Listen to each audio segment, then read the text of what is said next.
আজ থেকে প্রায় ৯০০ বছর আগে তুর্কিস্তানের বিস্তীর্ণ ফারগানা উপত্যকায় জন্ম নিয়েছিল এক শিশু। তার পরিবার ছিল খুবই গরিব এবং অভাব অনটন ছিল তাদের নিত্যসঙ্গী। জীবন তার জন্য কোনো সহজ পথ রাখেনি এবং কপালে জুটেছিল দাসত্বের শিকল। কিন্তু তিনি সামান্য দাস থেকে হয়েছিলেন সাম্রাজ্যের প্রতিষ্ঠাতা, যিনি ভারতীয় উপমহাদেশে দিল্লি সালতানাত প্রতিষ্ঠা করেন। তার নাম কুতুবউদ্দিন আইবেক। ভাগ্যের পরিহাসে যার জীবনের শুরুটা ছিল কৃতদাস হিসেবে। অনেকের কাছে দাসত্ব মানে অপমান, কিন্তু এই ছোট ছেলেটির মনে তখনও ছিল বেঁচে থাকার এক অসীম জেদ। তখনই শুরু হয় জীবনের সাথে লড়াই।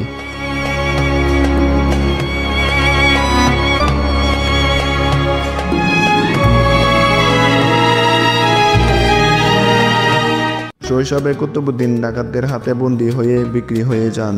দাস হিসেবে ক্রয় করেন গজনির এক ধনী ব্যক্তি ও বিচারক কাজী ফখরউদ্দিন। তবে সেখানে কুতুবউদ্দিনের ভাগ্য একটি সদয় হয়। সেই কাজে ছিলেন জ্ঞানী ও উদার। কুতুবউদ্দিনের মেধা ও বুদ্ধিমত্তা দেখে তিনি বিস্মিত হন। তাকে গৃহকর্মের পাশাপাশি শিক্ষা দীক্ষার সুযোগ করে দেন।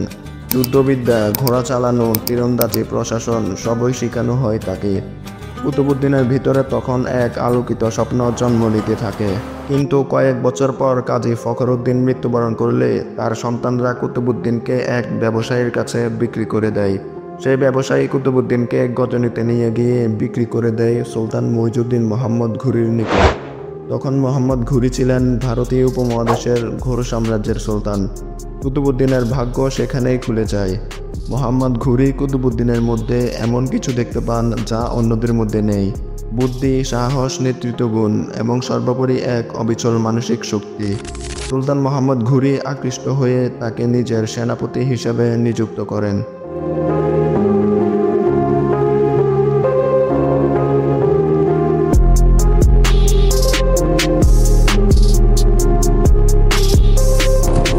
এরপর শুরু হয় কুতুবউদ্দিনের আসল অভিযান। ভারতবর্ষের বিশাল ভূখণ্ডের দিকে তাকিয়ে ঘুরি এবং কুতুবউদ্দিন স্বপ্ন দেখতে শুরু করেন। কিন্তু সেই স্বপ্ন বাস্তবায়ন করা অত সহজ ছিল না, কারণ ভারতবর্ষ তখন ছিল নানা শক্তিশালী হিন্দু রাজা মহারাজাদের হাতে। তাদের মধ্যে অন্যতম ছিলেন রাজপুত রাজা পৃথ্বীরাজ চৌহান। 1191 সালে প্রথম তারাইন যুদ্ধে ঘুরির বাহিনী রাজা পৃথ্বীরাজের কাছে পরাজিত হয়। কিন্তু সেই যুদ্ধে কুতুবউদ্দিন নিজের অভিজ্ঞতায় বুঝতে পারেন, পরাজয় মানে শেষ নয়, বরং নতুন শিখার সূচনা।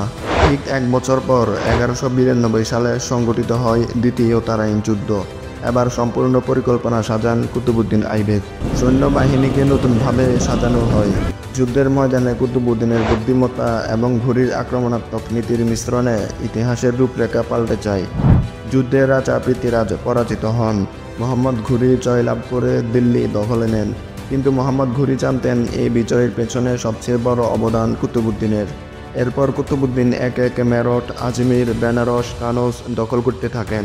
যে যুদ্ধে তিনি অংশ নিয়েছিলেন সেগুলো কেবল জয়ের গল্প নয়, তার সাহস, ধৈর্য এবং অসীম নেতৃত্বের সাক্ষ্য। ইতিহাস বলছে তিনি যুদ্ধক্ষেত্রে সেনাদের সাথে একই কাতারে শত্রুদের বিরুদ্ধে লড়াই করতেন। দূর থেকে নির্দেশ দেওয়া তার স্বভাব ছিল না। সৈনিকদের উৎসাহ দিতেন, তাদের সাথে কাঁধে কাঁধ মিলিয়ে যুদ্ধ করতেন।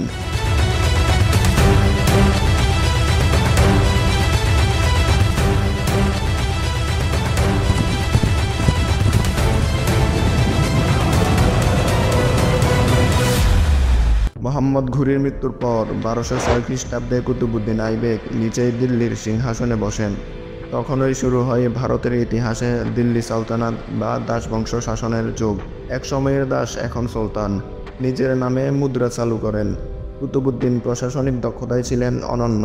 তার শাসনকালে জনগণ শান্তি, নিরাপত্তা এবং ন্যায় বিচার পেয়েছিল। তিনি ছিলেন দানশীল, উদার এবং প্রজাবান্ধব শাসক। দরিদ্রের পাশে দাঁড়ানো, মসজিদ, মাদ্রাসা নির্মাণ, বৃত্তি প্রদান সবকিছুতে ছিলেন অগ্রগামী। তার নামের সাথে জুড়ে যায় লাখবক্স উপাধি।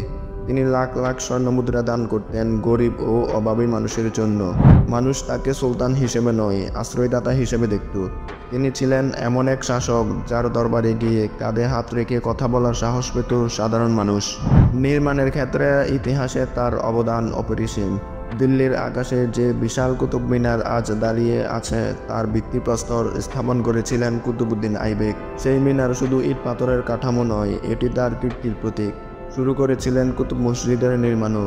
তার আমলে মসজিদ, দরগা, জলধার, সড়ক নির্মাণের মাধ্যমে ভারতের স্থাপত্য ইতিহাসে এক নতুন যুগের সূচনা হয়। শুধু প্রশাসন আর স্থাপত্য নয়, তার সময়ে সাহিত্য এবং জ্ঞান চর্চার প্রচলন ছিল। তার দরবারে পণ্ডিত, কবি, ইতিহাসবিদদের নিয়মিত সমাগম হতো। বলা হয় তিনি নিজেও বেশ কিছু ইতিহাস গ্রন্থ সংগ্রহ করে রাখতেন। তার আশ্রয়ে থাকা অনেক ইতিহাসবিদই পরবর্তী দাস বংশ এবং তৎকালীন ভারতের ইতিহাস লিখেছেন।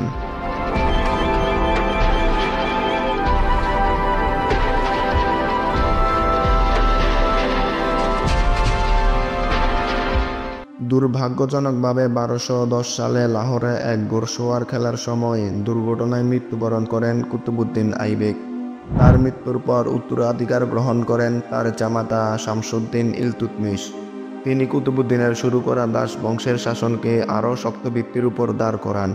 কিন্তু কুতুবউদ্দিনের নাম চিরদিন রয়ে গেছে ইতিহাসের পাতায়, সাধারণ মানুষের হৃদয়ে এবং স্থাপত্যের প্রতিটি ইটের মধ্যে। একজন দাস থেকেও সুলতান হওয়া শুধু নিজের জন্য নয়, অন্যদের জন্য বড় হয়ে ওঠা। ইতিহাসের পাতায় এমন গল্প খুবই বিরল। তিনি আমাদের শেখান, জীবন যত কঠিন হোক না কেন, কঠোর পরিশ্রম, বুদ্ধিমত্তা, সাহস এবং ধৈর্য থাকলে শূন্য থেকেও চূড়ায় পৌঁছানো সম্ভব। আজও তার কাহিনী আমাদের অনুপ্রাণিত করে, সাহস দেয় এবং বিশ্বাস জাগায়। এই ব্যক্তিটির জীবন এক জীবন্ত প্রমাণ যে ভাগ্য নয়, বরং ইচ্ছাশক্তি এবং পরিশ্রমই মানুষকে ইতিহাসের অংশ করে তোলে। একজন দাসের জীবন থেকে সাম্রাজ্যের শাসকে পরিণত হওয়া ব্যক্তিটির নাম কুতুবউদ্দিন আইবেক।